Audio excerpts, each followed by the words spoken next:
Hi, good morning friends. എൻ്റെ പേര് ജിതിൻ ആൻ്റണി. ഇത് ഞാൻ നിങ്ങളുമായി ഷെയർ ചെയ്യുന്ന ആദ്യത്തെ വീഡിയോ ആണ്. നിങ്ങൾക്കറിയാമോ, നമുക്ക് ചുറ്റും കാണുന്ന ഇതെല്ലാം സ്വപ്നങ്ങളാണ്. ഞാനിപ്പോൾ നിങ്ങളുമായി വീഡിയോ ഷെയർ ചെയ്യുന്ന ഈ യൂട്യൂബും ഞാൻ നിങ്ങളുമായി സംസാരിച്ചുകൊണ്ടിരിക്കുന്ന ഈ ക്യാമറയും ഇതെല്ലാം സ്വപ്നങ്ങളാണ്. എനിക്കിപ്പോൾ വെളിച്ചം നൽകിക്കൊണ്ടിരിക്കുന്ന ഈ ബൾബ് അത് തോമസ് ആൽവ എഡിസൺ കണ്ട ഒരു സ്വപ്നമാണ്. ഇതുപോലെ മനുഷ്യനിർമ്മിതമായിട്ടുള്ള ഈ ഭൂമിയിലുള്ളതെല്ലാം ആരുടെയൊക്കെ സ്വപ്നങ്ങളായിരുന്നു. ഈ പറയുന്ന കാര്യങ്ങളെല്ലാം ആദ്യമുണ്ടായത് മനുഷ്യൻ്റെ തലച്ചോറിലാണ്. അതിനുശേഷമാണ് ഇവയൊക്കെ യാഥാർത്ഥ്യമാകുന്നത്.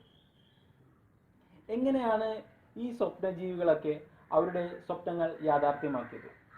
എന്തുകൊണ്ട് നമുക്ക് നമ്മളുടെ സ്വപ്നങ്ങൾ യാഥാർത്ഥ്യമാക്കാൻ ഒരുപാട് പ്രയാസങ്ങൾ നേരിടേണ്ടി വരുന്നു? ഈ സ്വപ്നജീവികളൊക്കെ അവരുടെ സ്വപ്നങ്ങൾ എങ്ങനെ യാഥാർത്ഥ്യമാക്കി? അവർ സ്വപ്നം കാണാൻ തുടങ്ങിയ അന്നു മുതൽ ഈ സ്വപ്നങ്ങളൊക്കെ പദ്ധതികളാക്കി.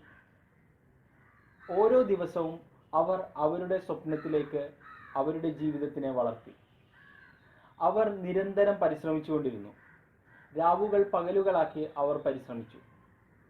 അവരുടെ ആ സ്വപ്നമുണ്ടല്ലോ, അതായിരുന്നു അവരുടെ ജീവിതത്തിൻ്റെ ഊർജ സ്രോതസ്. ഇനി നമ്മളും അവരും തമ്മിൽ എന്താണ് വ്യത്യാസം വരുന്നത്?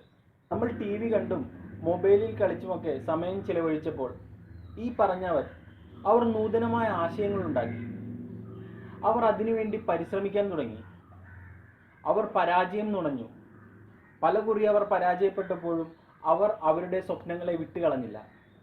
അവർ വീണ്ടും പരിശ്രമിച്ചു. വിജയിക്കുവോളം അവർ പരിശ്രമിച്ചു.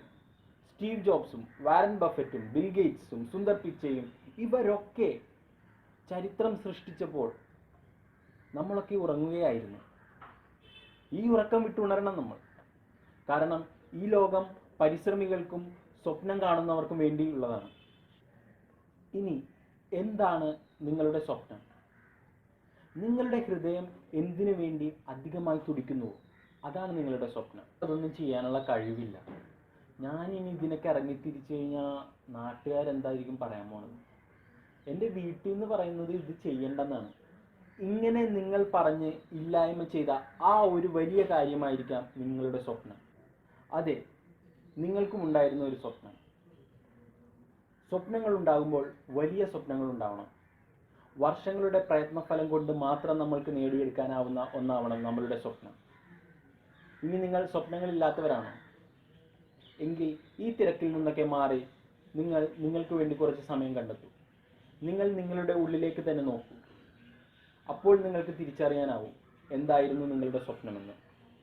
ആ സ്വപ്നം എന്താണെന്ന് നിങ്ങൾ തിരിച്ചറിഞ്ഞാൽ അന്നു മുതൽ നിങ്ങൾ ആ സ്വപ്നം യാഥാർത്ഥ്യമാക്കാനായി പരിശ്രമിക്കാൻ തുടങ്ങും. ഞാൻ എൻ്റെ ശ്രമം തുടങ്ങിക്കഴിഞ്ഞു. എല്ലാവർക്കും ശുഭദിനം നേരുന്നു. നിങ്ങൾക്ക് എൻ്റെ വീഡിയോ ഇഷ്ടമായെങ്കിൽ ദയവേത് ഇത് നിങ്ങളുടെ കൂട്ടുകാരുമായി ഷെയർ ചെയ്യും.